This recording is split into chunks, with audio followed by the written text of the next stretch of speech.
ഇലക്ട്രിസിറ്റിയുടെ ഉത്പാദിക്കുന്ന 70% ഈ കവറിൽ മേടിക്കുമ്പോൾ 10 റുപ്യ തൊട്ട് 15 റുപ്യ വരെ പകല് കുറച്ച് കിട്ടുന്നുണ്ട്.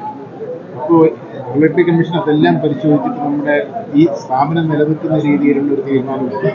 ഞങ്ങൾ ഗവൺമെൻറ് എന്ന നിലയ്ക്ക് പ്രത്യേകിച്ച് ഞങ്ങൾ റെഗുലേറ്ററി കമ്മീഷനോട് അഭ്യർത്ഥിച്ചിട്ട് പകല് നമുക്ക് ഇലക്ട്രിസിറ്റി ചാർജ് കമ്മിയാക്കി കൊടുക്കാനുള്ള ലേശം രാത്രി കൂട്ടിയാലും പകൽ കമ്മിയാക്കി കൊടുക്കാനുള്ള ഒരു തീരുമാനം ഉണ്ടാകുന്നതാണ് ഞാൻ പ്രതീക്ഷിക്കുന്നത്. അങ്ങനെ ഒരു നിർദ്ദേശം നമ്മൾ കൊടുക്കും. അല്ല, എല്ലാ ഉദ്യോഗസ്ഥ ഉൾപ്പെടെയുള്ള വിലവർദ്ധന പറഞ്ഞുകൊണ്ടിരിക്കും. അപ്പോൾ ഈ വൈദ്യുതി ചാർജും കൂടി വരുമ്പോൾ അല്ല, ഞാൻ ചോദിക്കട്ടെ, 97 കോളനിയിൽ ഇനിയും ഇലക്ട്രിസിറ്റി കണ്ടിട്ടില്ല ആദിവാസികൾ. എത്ര കൊല്ലമായി സ്വാതന്ത്ര്യം കിട്ടിയിട്ട്? 76 കൊല്ലമായി അല്ലേ? അവർക്കൊക്കെ എത്തിക്കണ്ടേ? നമുക്ക് മാത്രം കിട്ടിയാൽ പോരല്ല, അവർക്കൊക്കെ എത്തിക്കണം. 50 യൂണിറ്റ് വരെ താഴെയുള്ള ആൾക്ക് ഫ്രീ ആണ്, കർഷകർക്ക് ഫ്രീ ആണ്, സോളാർ വെച്ച് കൊടുക്കുന്നതൊക്കെ ഫ്രീ ആണ്. അവർക്കൊക്കെ കൊടുക്കണമെങ്കിൽ ലേശം സാമ്പത്തികമായി കഴിവുള്ളവർക്ക് ലേശം കൊടുക്കണ്ടേ? പിടിച്ചാലും ഇത് കൊടുക്കാൻ പറ്റില്ല, ഇത് നിൽക്കണ്ടേ? പീക്ക് അവറിൽ 15 ഉറുപ്പ്യ 20 ഉറുപ്പ്യ വരെ കൊടുത്തിട്ടാണ് നമ്മൾ മേടിക്കുന്നത്. ഇതെങ്ങനെ എവിടെ നിന്ന് മേടിക്കും?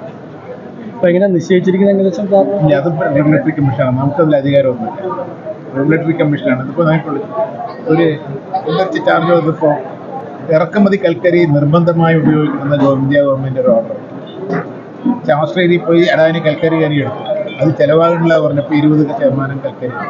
ആ ചാർജ് നമ്മളുടെ അടുത്ത് റെഗുലേറ്ററി കമ്മീഷൻ്റെ അല്ല ഇലക്ട്രിസിറ്റി ബോർഡിൻ്റെ അടുത്തോ ഗവൺമെൻറ്റിൻ്റെ അടുത്തോ ഒന്നും ചോദിക്കാണ്ട് തന്നെ ചാർജ് കൂട്ടാൻ 19 പൈസ കൂട്ടിയത് അങ്ങനെയൊക്കെ ചെയ്യുമ്പോൾ നമ്മൾ അതൊന്നും ആരും നിങ്ങൾ ശബ്ദിക്കുന്നേ ഇല്ല. അതൊന്നും ആരും ശബ്ദിക്കുന്നേ ഇല്ല. അതേപോലെ സബ്സിഡികൾ ഓരോന്നായി കുറയ്ക്കാണ്. കുസുമത്തിന് 60% സബ്സിഡി ഉണ്ടായിരുന്നു, അതിപ്പോൾ ഒരു പ്രാവശ്യം പകുതിയാക്കി കുറയ്ക്കാൻ പോകും. സോളാറിൻ്റെ വരെ കമ്മിയാക്കാൻ പോകുക. ഇതൊന്നും ആരും ചർച്ച ചെയ്യുന്നില്ലല്ലോ. നമ്മളിവിടെ ഒരു പൈസ കൂട്ടി എന്ന് പറഞ്ഞാൽ ഞാൻ അതെല്ലാം പറയുന്നില്ല, തെറ്റ് തന്നെയാണ്.